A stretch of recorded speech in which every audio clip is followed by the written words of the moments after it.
சங்கீதம் 12. இரட்சியும் கர்த்தாவே, பக்தியுள்ளவன் அற்றுப்போகிறான்.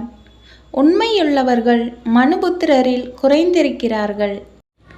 அவரவர் தங்கள் தோழரோடே பொய் பேசுகிறார்கள். இச்சக உதடுகளால் இருமனதாய் பேசுகிறார்கள். இச்சகம் பேசுகிற எல்லா உதடுகளையும் பெருமைகளை பேசுகிற நாவையும் கர்த்தர் அறுத்து போடுவார். அவர்கள், எங்கள் நாவுகளால் மேற்கொள்ளுவோம், எங்கள் உதடுகள் எங்களுடையது, யார் எங்களுக்கு ஆண்டவன் என்று சொல்லுகிறார்கள். ஏழைகள் பாழாக்கப்பட்டதின் நிமித்தமும் எளியவர்கள் விடும் பெருமூச்சின் நிமித்தமும் நான் இப்பொழுது எழுந்து அவன் மேல் சேருகிறவர்களுக்கு அவனை காத்து சுகமாயிருக்க பண்ணுவேன் என்று கர்த்தர் சொல்லுகிறார்.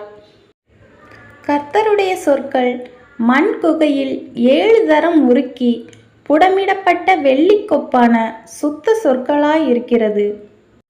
கர்த்தாவே, நீர் அவர்களை காப்பாற்றி அவர்களை என்றைக்கும் இந்த சந்ததிக்கு விலக்கி காத்து கொள்ளுவீர்.